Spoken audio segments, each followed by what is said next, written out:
separated your deep ball from everybody else? My deep ball, it had. Hello, world. What separated your deep ball from everybody else? My deep ball, it had a little secret sauce to it, man. Never get too high, never get too low, but just keep moving. The whole story is Carlos never beat me in any kind of sports in high school. Welcome to the Orange is the New Black podcast. I'm your host, Ace Boogie, joined by my co-host, Zim. Zim, say what's up. Hello, world. How's everybody doing? I am worn out. Crazy weekend. Ace, I know you had a great weekend without any BS. Let's get straight into this because you told me the people have been clamoring. They've been waiting for the preseason stuff. I don't know what you had on schedule, but I want to get ready. I want to talk about that. Yeah, I mean, first though, you said that you were super tired and everything from this weekend. We meant to actually get this in, if I'm not mistaken, on the last episode. So tell the people what you can tell them. I don't know what all you're at liberty to tell them, but let the people know what kind of special stuff you got going on. I will. Yeah, I can't say much, but it is something very, very big for all of ZimWhoDey Nation. It's going to be something that we're doing real crazy. Actually, for all the fan bases were there with their representation. It just so happened me and my guy Tony the Tiger, we linked up finally. Like, I've taken pictures with him at tailgates and stuff, but he takes pictures with millions of people, so he probably don't even remember me. But he was like, yeah, I don't even remember taking that picture. But man, that's on your YouTube, right? On my YouTube, I said, bro, that's my picture. And he was like, I never even remember taking that picture. So all this time, of course we follow each other and stuff, but he doesn't even know that that's my avatar. Anyway, but had a great time. Represented. He did his thing. I know I did my thing. I got a chance to tell my story a lot for Bengals, and I think the Bengals crowd is gonna like this. But it's just brand new, and it's major on a major network, major, like we're talking major, probably billboard campaign ad type stuff like that. I wouldn't spare you details if it was like some random stuff. You know what I mean? Facts. Zim, we got some feedback coming through on your end. I don't know if it's from the headset. It's kind of staticky a little bit. So we'll get that together. But is it like it now? Say it again. Is it like it now? A little bit. Okay. All right. Yeah. So moving on, I'll talk about Zim had his trip. I'll talk about my trip to Raymond James Stadium in Tampa. One thing that I will say, that really, I mean, I'm not too surprised because I've been to Jacksonville. I've been to areas in Florida where I've seen a lot of Bengals fans. There were a lot of Bengals fans at Raymond James Stadium on Saturday for this preseason game. And not only were they from Florida, there were a lot of people flying in from all over the country. I think I even saw some people said they came from South Carolina. There were a lot of Bengals fans that showed up for this game. I saw so many people wearing the new stripes. It was crazy. I actually also ended up seeing someone wearing the Trace Migos shirt, which was crazy. So shout out to my guy that I met there. I think he's actually from Georgia, says that he listens to the show all the time. That was breathtaking. But being in that environment, it was crazy. I saw someone with a CJ Uzoma jersey. So, man, it was crazy. So when I got there, I actually ended up getting there a little bit late. The game had already started. I ended up missing Chase's catch. And I think I caught like Osai's sack maybe, but I caught it because I was coming inside of the stadium. It was a nice stadium. All the people there were cool. Obviously, the Bucs were just coming off of a Super Bowl, but they were cool. We were on the Bengals side. It wasn't too much trash really being talked. A lot of it was, for the most part, Bengals fans talking trash. Honestly, in the section that I was sitting at, I was right behind the Bengals bench, kind of in the corner, and it was a lot of ZimWhoDey fans going crazy during that game. But for me, it was all in all a great experience. It was just dope to it was just dope to be around ZimWhoDey Nation, like to go around. And my friend that I went actually with, he's a Bucs fan. He was surprised. He was like, "Are all of these like Bengals fans?" I was like, "Yeah, we don't play when it comes to that." So it was a dope experience. Obviously, We got the dub, so that was good. Being able to see everybody in person was fire. Zach Taylor was actually taller than I knew that he was. I didn't know Zach Taylor was that tall. Zach Taylor was definitely plugged in all game. I saw Jackson Carman on the sideline, saw Raleigh Reef talking to him, giving him some pep talks before he went in.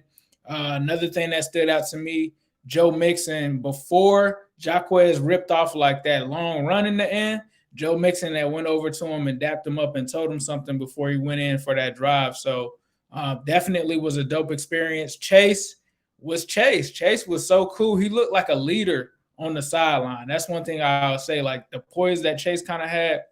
He kind of looked cool, calm, and collected on the sideline. Tyler Boyd was over there. Bates. They were just having fun. So it was dope to see those guys in person, obviously. And, you know, it was amazing. We stayed the entire game. Bucs fans, I even think, were interested as well because they had Kyle Trask. They wanted to see him. So it was cool to see all of that in person. Chris Evans going in for the touchdown. You probably saw my video on Twitter with that. That was a dope moment. It was just cool to kind of see like everybody up and close and personal. And obviously we'll get to see that more throughout the season. Me and Zim are going to be in the Natty week 1. We'll be there week 4. But all in all, it was a great experience, bro. Like I was pulling out in the driveway or out of the parking lot, seeing Bengals fans yelling "ZimWhoDey." Everybody was yelling "ZimWhoDey." It was lit. That's all I can say is it was a great time. But let's get into the meat and potatoes of why you're here. Zim, what were your takeaways, would you say, as far as from the Bengals-Bucs game? You're on mute. We can't hear you. Are we going good, bad, or ugly? Like, what are we starting? Let's start with the ugly. Let's get into it. Let's start with the ugly. All right, we gotta end on a good note. All right, so the ugly is Jackson Carman is who I thought he was. I guess like at this point right now, he's not ready to. From now to week 1, he won't be ready to start an NFL game. Like I can't see it right now unless he just comes out and just does something magnificent. But he wasn't terrible or anything like that. It's just we don't have enough time. But there's a couple plays that I would like to point out where he just didn't. He hasn't figured out how to get from the tackle position to the guard position. All right, so that the kid Vogel has to be cut at some point. That was probably one of the I didn't think they were going to leave him in that long. He didn't look good at all. Aside from that, I thought that there were some calls and stuff that went our way, like penalties and everything like that, where there was some pass protection that wasn't really good, but it was a penalty. I forgot what the play was. Because mind you, there were a lot of penalties, and Bucs fans were getting upset. It was a lot of penalties, and on a lot of them plays that got penalized, those were a lot of plays that like went in favor where guys were beat. Like when we walked out of this, everybody was like, "Man, it was some real."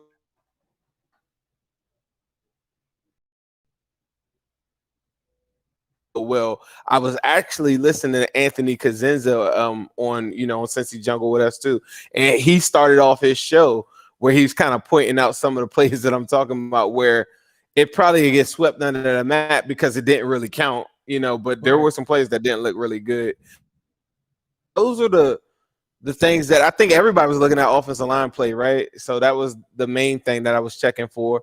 I do have a confession. I couldn't see the whole entire game. I'm walking through New York, and they had me doing some stuff with this campaign, and I was able to catch in and out. So I had to go watch a replay.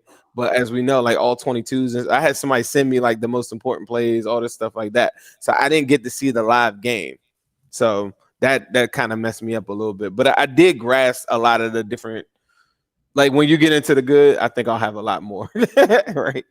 Nah, that's facts. I think as far as for me in terms of some of the bad, obviously some of the fumbles early on in the game, it seemed like there were 2 times where the Bengals could have put some more points on the board. And the first fumble from Samaje Perine, I literally was in line, I believe, getting some nachos or something, and we looked up and I was like, let's get it. And then he got stripped. And so there were a lot of turnovers in that Crazy. aspect of it. I would probably also say another negative for me. It's hard to honestly. It was a mixed bag. There was the one where it was, I think, if I'm not mistaken, it was like a fumble interception. It was a really weird play. Like Right. honestly, The interception, and then he starts running, and then he fumbles the ball, but then fumbles the ball back to us. Like right back to us. So it turns out to be a highlight play, but that wasn't a good play. That really wasn't a good play, like you said. And then that was Mike Thomas, wasn't it? Yeah, it was Mike Thomas. Yeah, I think it was Mike Thomas. Another thing for me, I probably say, if we got to talk about, I guess, the negatives, I would probably say there was a lack of depth at the receiver position after Trent Taylor and Auden Tate left the game. It just seemed like they were just forcing it to Trent Irwin, like every single play. Irwin like, a dog, though. He is a dog, but it was like that catch. I thought that was the best catch of the game. Number 14, they were trying to force it to like number 14, but like after a while, it was like, and you're right, Irwin is a dog, but it was like they were throwing up like Megatron jump, like he's not a tall dude, right? So you're not gonna expect like him to kind of Randy Moss a catch, and at some points it felt like they were kind of forcing it to him. But you know, I definitely noticed a drop off, I guess I could say, after the starters were out. Obviously, that's not really a cause of concern because we got the Migos, we got Auden Tate, but it didn't seem like there was anybody really worth keeping after Auden Tate and Trent Taylor, and I guess maybe Trent and Irwin. It didn't really seem like there was, you know, other guys that really made an impact. That's all I really got for the ugliness is just the turnovers, lack of depth at a receiver. I could complain about the quarterback. I wasn't the biggest fan of Kyle Shermer. When I looked at his box score, it looks decent, but when I saw him in person, he threw the pick six. Who said? Hold up! Somebody said Skyline is better than Midwest Barbecue. I'm here to tell you people that's like saying Michael Jordan is better than LeBron James, right? Like, why does it have to be a competition of two goats? Let Skyline be a GOAT, but Midwest Barbecue is a go-to spot for wings. If you're in the Ohio area, you better check it out. Don't try to put Michael Jordan against LeBron today. We're going to let both of those GOATs exist. Right, facts. That's facts. I'm sorry, I just jumped in there because I needed a way to talk about Midwest anyway, because those are my people over there. Good spot. Make sure you guys check that out. Great supporter of the show. We love everything that they do there, and we have a special announcement because we are going to be doing something really, really cool week 4. So if you're in town, be on standby because we might pull up, and it might be a player or two or whatever. But you might want to be at Midwest Barbecue, and Skyline doesn't really have that right now. Skyline should hit us up though if they know what I know. But you know, that's facts. I do have a good segue though for what you were going to say. One bad thing, but it's a good transition, is Chris Evans. Even Callahan alluded to this earlier today. He had a statement that said that Chris Evans needs to learn that he can't run like he used to in college. Some of those players don't exist. I think it was kind of taken out of context a little bit because there are some plays where dudes are literally in the backfield and Chris Evans is still trying to juke and make a play. So he had 4 plays that were negative yardage. On those plays, I feel like he, tried to make a bigger play. But the good side of him, though, transitioning over to the good, is Chris Evans. Like, I don't know if the plan for Joe Mixon is going to be like what they thought it was. If we're watching teams that go on Super Bowl runs and do really, really good things, they preserve, like how they wore what's your boy with the Rams, Gurley, how they ran him down. And Zach Taylor, when he first got here, that was one of the first things that he was talking about, keeping veterans fresh, giving guys days off. It's a bunch of super chats I'm gonna get to, but Chris Evans was out there balling. When you said he reminds you of Reggie Bush on one of our shows, he looked like Reggie Bush. He looked like Reggie Bush out there, and that's not to say he's Reggie Bush. He looked like him. He played at that speed. It was not too big for him. He had a great interview after the game where he's saying, like, man, when I got out there, them dudes was big. But then when the second string came out, I was like, yeah, that's more my speed right there. I thought that was real, like, funny and authentic, but at the same time, he could catch like crazy. His run blocking grade from PFF was 74. It was 3rd on the team out of, I think, 8 different reps in pass blocking. Oh, no, actually 4. So out of that, I just feel like that little bit of sample size lets us know that he can come in and fill that Geo role right away. I don't know what their role is for P. Ryan early on, right? But you got to think on third down, he'd probably be the first guy coming off. Like if Mixon doesn't get that particular snap, Chris Evans is making a big campaign for him to be the Geo right now. And I think the talent, like I was telling someone about Jackson Carmen, they was like, you got to let Carmen sit. I was like, listen, talent going to rise to the top no matter what you do. It doesn't matter what you do in life. Like if Chris Evans come out there balling, bro, suit him. Like what are we're not holding on to nothing. Like ain't we all trying to win right now? So Chris Evans was a big like boom. And there's some other players I'm pretty sure you're going to reference. Yeah, before I get into them, the other negatives that I forgot to mention, Billy Price didn't have a great impact on this game. Xavier Su'a-Filo, I saw him in there super late. Didn't really see much from him in terms of him making a statement. The tackles obviously were bad as well, but we'll get into some of the other ones. But before we get into those, we do have some super chats to address real quick. So from my man, Mr. Whisper, what do you guys think is stopping the Bengals from seeking out players still out there like Ryder and Easton if the guards are struggling so much?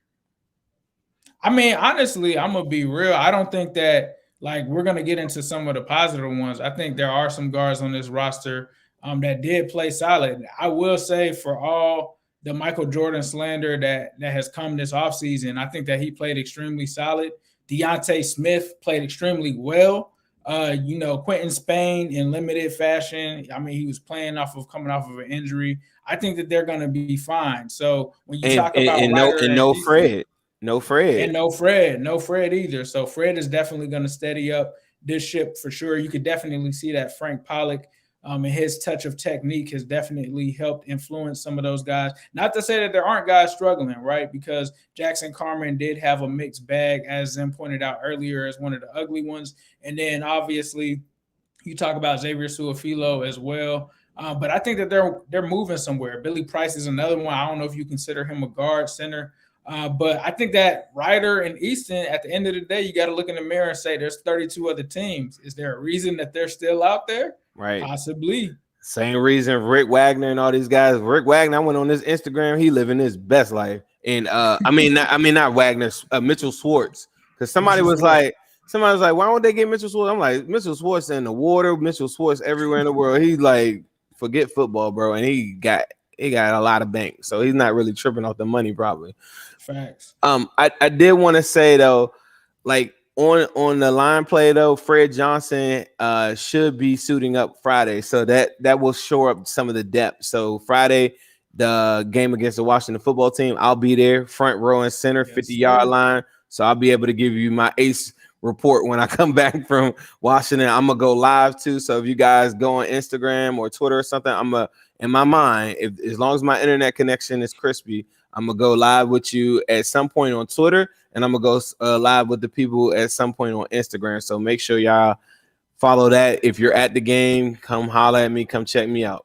And follow him on Twitter at ZimWhoDey, and follow me at New Stripe City on there. Another super chat from DJ Mister. Can we be a top 10 to 15 defense this year? Also, who will be the starting offensive line week 1? I'll say that the top 10 to 15 defense this year is a wait and see for me. I think the defense looked very, very good, but you have to also consider that Tom Brady was only in for like maybe a series and a half, like if that. And I think that they did solid against them, but obviously Blaine Gabbert is a totally different animal than Tom Brady and some of those starters that they have. I do like the pressure that they got onto the quarterbacks and things of that nature, and I do like some of the looks that they have, but a lot of the stuff generally in preseason is going to kind of be vanilla into what they'll actually do during the season. So could they potentially be a top 15 defense? Yeah, it's possible, but I think it's just too early after just one game to completely say that. Zim, did you want to take the second half of this question? Who will be the starting offensive line for week 1? Yeah, I mean, as of right now, I out of nowhere, like a good Cincinnati story, like Deontay Smith is looking like, to me, as of right now, looking like the front runner for right guard. I mean, we already knew left tackle was Jonah. We already knew left guard. Spain sold that up. He came to camp and told you it was his job. So when a grown man that big talking like that, he not playing around. So then in center we got Hopkins. So he's been clear for everything like that. So he's hitting the ground running. Right guard was the one that's up in the air. It looks like it's going to come between Mike Jordan and Deontay Smith. For me personally, nothing against MJ. I know he's looking better. I put out a tweet earlier today. I just said, for a year that inconsistent, I just lost all my trust in him, because there are literally like 2 games that I watched from him and I couldn't believe he was on the field. It made me upset, like in the offseason. So like to see him like now, like, I'm not a prisoner of the moment. Like I kind of take it in, and I can't forget that. So one of the challenges I have to him, in which this is what all fans should do, I think. What's up, Davis Martin? Tell your brother we kicked his ass on Sunday. Because he was talking that Buccaneer stuff. I was like, bro, it's just a preseason game. It's the Bucs, and we're going, like, I don't even know what they're saying is what we're going to buck up. It's a Bucs life, I think. Well, he probably was like, we're going to buck up. Well, we bucked you the buck up. All right, so right guard, we got Deontay Smith, then right tackle, Riley Reef. So I like that lineup. Mike Jordan, I'm challenging him. The difference between a bad fan and a real fan is this. I want him to succeed. People that go online and be like, he sucks and the Bengals will never, like, you're a loser. I want him to win. But the difference is I'm challenging him to be better, and he cannot be that inconsistent. If he plays for us, why would you not want him to do good? But I just don't believe that he's a starting guard in the NFL. But now he can show me. Every week I will come on here and say he made me eat crow, and I love that. That's what I live for. So that's where I stand with Michael Jordan. And that was a great question, though, DJ. No, and it's perfect, because it does segue into the good. We did the ugly, we did the bad. Let's talk about the good. I had to do a double take. Mike Jordan's PFF grade was an 80 in pass blocking. However, he did struggle in the run blocking area, so he did get a 46 on that according to PFF. The highest rated blocker, Deontay Smith, as Zim just talked about. I think that he's been on the inside track for that job for a while. For some reason, I know I just had a feeling the other week once I heard Zach Taylor speak about Deontay Smith, and I just felt like somehow it was going to end up, if I'm projecting, I think it's going to be Quentin Spain and him, like Zim is, I believe, saying, as far as those 2 guards. And then you also had Chris Evans, who did well. But, of course, we got to talk about Joseph Osai, because Joseph Osai, bro, he was the best. I think Zim tweeted this. And you were right. He was the best player on the field. Like, he was running like a man possessed. Like, people were just like, Osai is going crazy. And I like walked in on it when it was happening. And Osai to me looked like he's trying to start day one. I'm going to just keep it a buck. Like, I watched him on the Cut the Tape on. I saw this. He's always going to be a person that plays hard. Like, Osai will run to a whole other side of the field and stuff like that. And but the thing that impressed me, exactly. The thing that impressed me the most was the moves that he used. Like, he didn't show that many moves in college like that. And that's what impressed me the most, was that the motor. And he just honestly, like, blew the whole thing up. They're not giving Trey Hendrickson credit for that half a sack. I still felt like he was there too. That looked good. I'll let you get some of the stuff that you also thought looked good. I was gonna go on the side. I was just gonna say, I love that one too. That's another one. 2 shows ago, I said, man, Osai, that's not enough. The Bengals are banking on that, and I was watching this because, like I said, I had my guys send me like a bunch of plays. There is not a defensive play in the first half of that football where he's not there. He's in every play. Like, and he doesn't look like, at first I was like, oh man, he looking like Lawson. I'm getting like the beginning of the 3rd quarter. I'm like, he just looked like something, like everything. Like, he was chasing. My favorite play is, it was like a toss or something. He's chasing the play weak side it was like a weak side toss or something. He comes all the way across the field and chases that joint down. And I mean, like, I think I saw people celebrate like at the stadium, because I think people could just see him just flying across the screen. Yeah, bro. I mean, those are the things that are going to take you to the next level. Like, there are some players, and and that he beat Wirfs. right. And he beat Wirfs. The- He gave the- up 0 sacks last year. The movie put on worse, like, and then what he said afterwards, he's just like, yeah, I saw Rob Gronkowski. I saw, like, like he's just kind of walking you mentally what he saw, but it wasn't big. The moment wasn't too big for him. Osai is a dog. Talking about his wrist injury, because I know a lot of people want to talk about that. Jeff Hobson put out there today that he's on track to be ready for week 1. It's not a broken. It's not a break. There's no fracture. So that bodes well. They're not going to let him play the rest of the preseason, is what I was told earlier today. I also heard that he probably is going to wear a brace, but not like a club, which is really good. But sometimes when teams say somebody's on pace for week 1, you got to kind of look at who it is. If they're looking at what I just saw, they might say, let's get this guy like 100% and like maybe roll him out week 2, week 3. If he's telling us he's having discomfort too, because that is a major weapon. The other weapon I want to talk about is Evan McPherson. If the ball goes past the 50-yard line, like, this is something that I think Bengals fans just haven't heard in a while. If the ball gets anywhere near the 50, bro, we're scoring. Like, I feel like I feel like how if you're watching this right now, you know how you saw Joe Burrow and say you were down in the game. I always be like, bro, we always got a chance. You always feel like you're gonna come back. I feel like if we get anywhere near the 50, I'm getting 3 points. And that's a weapon that we haven't had in a long time. I'm not comparing him to nobody. I just know he was out there booming. Pre-game, my man Davis Martin sent me a bunch of clips, and I was posting them on Twitter and stuff. So people thought I was at the game, but my bro Davis Martin, who's in here tonight, shout out to him. He was sending me like live some good high definition clips. 50 yards in the ring, booming them. Game time goes over, boom, kick the ball over the net. If it's a 30-something yard field goal, over the net every time. Like, this dude is kicking. Everybody that's there always says that they can hear it. So I mean, bro, that's a major weapon. My last major weapon. I do want to talk about the Hodge too for a second, but because he was a beast too. But I know that we're a little short on time. But Hodge is also a monster. He needs to keep up the consistency through the preseason, because if you got that stepping up, then everything that I said thus far is null and void. You don't need a veteran guy that's been before if you got guys that can consistently give you that. So I want to see him going up against first string. I think they should run Hodge out there first quarter, first string, I'm getting Chris Carter vibes from Hodge. Remember Chris Carter back in the day? Like, he was an edge rusher we brought over from the Steelers. Like, my last good one is Darius Phillips. I've been screaming this for my whole entire Bengal, however long you guys have seen me.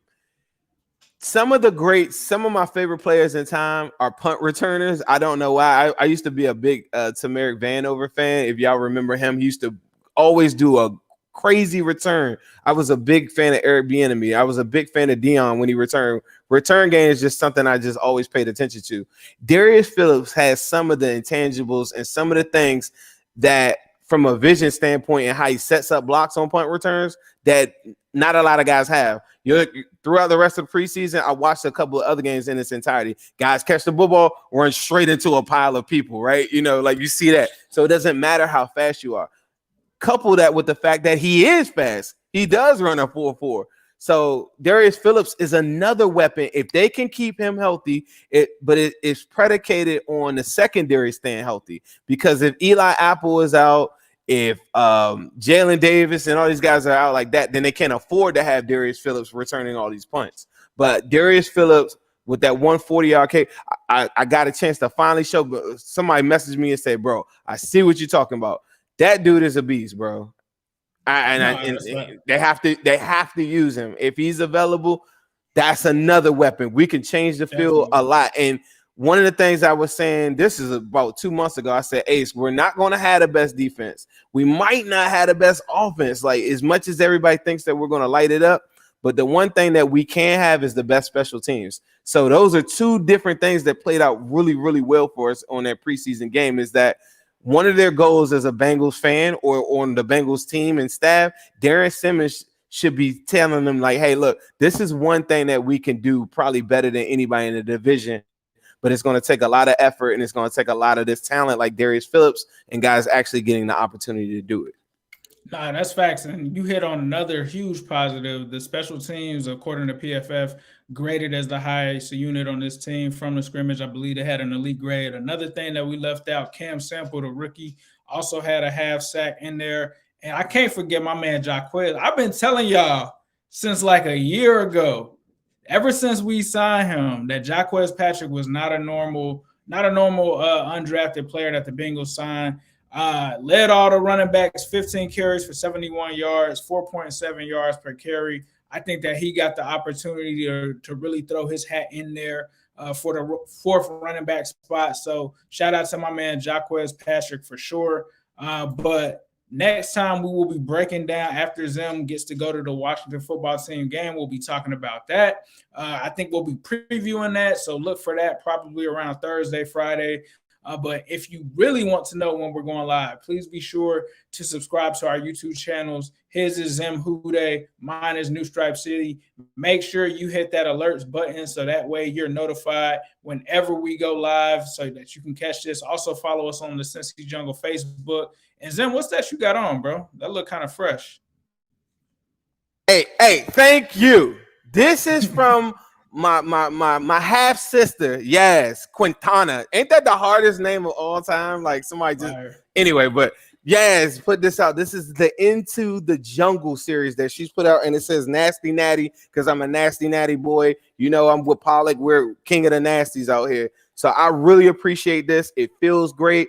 Yaz, you did an amazing job on this. This is what her collaboration with Where I'm From. This is a amazing shirt. My wife also has like one of her crop top ones or whatever. I'm gonna put out a picture of that. It looks really, really, really dope. This is good stuff. I don't have no cap in my wrap. I'm gonna tell you, if it was trash, I wouldn't even wear it. This shirt is hard, and I really appreciate that. Yaz even gave me a nice little note. I just put it on, and it feels great. I did want to say this because somebody said this in the thing. Yes, I'm super probably hungover because I'm gonna tell y'all this. I tore New York City up. I'm gonna put up some videos where we just running through. I'm walking around with a tiger, you know what I'm saying? Like we're going into bars and we're preaching Who-Dey. I converted people on the streets. I got video evidence of it. I've told everybody that they need to be a Bengals fan. I asked them where were they at in their life and stuff like that. And I just preached the gospel of Who-Dey. And guess what? We got brand new fans and we're coming to town and I'm gonna be there week 4. And I'm gonna tell you this. If I'm in the building, it's gonna turn all the way up because every time, like, bro, watch. I'm gonna post some videos. We was going crazy. Like, I just pulled up with a tiger in a bar, and we was just everybody was with it. I'm like, these the coolest guys in the world. We got Chase. I'm telling grandmas about Jamar Chase. I'm telling them about T. Higgins. I'm telling them everybody. Like, do you know who these guys are? No, who are they? They're gonna take over the league. You know, get on. You know, and they're like, yeah, like we with it. I'm like, they like Zim, that's a nice chain. I'm like, yeah, all of us wear chains. Oh, Joe Mixon's got a nice chain. I'm like, yeah, so I just thought that was dope. Like, I'm gonna show y'all a video of that, but really big stuff coming from that. Be sure y'all keep on supporting Ace's shirt too, because I wish I would have wore that when I went to the bar, but that shirt is so fire and it's picking up some steam. I saw our guy Joe Goodberry. He had his on earlier today, so that was really dope too. But yeah, keep on supporting us, guys. Like, we're gonna do way more shows coming up. Now that football season is here, we're not gonna be doing one show a week. We're gonna do 2, possibly 3, sometimes even 4. Maybe even 4. I'm about to say it might be 4. I'm gonna start going back on. If you guys met me from Instagram, I'm gonna start going back on Instagram a lot more and doing my lives on there too, because I cannot stray away. That's how I got here. Facts. One last shout out to my man Delta Kilo 101. Appreciate that, coach, for the super chat. But of course, then we gotta end this with a yes, Sirski. Hello, world. What separated your deep ball from everybody else? My deep ball has a little secret sauce to it, man. Yeah, never get too high, never get too low, but just keep moving. The whole story is Carlos never beat me in any kind of sports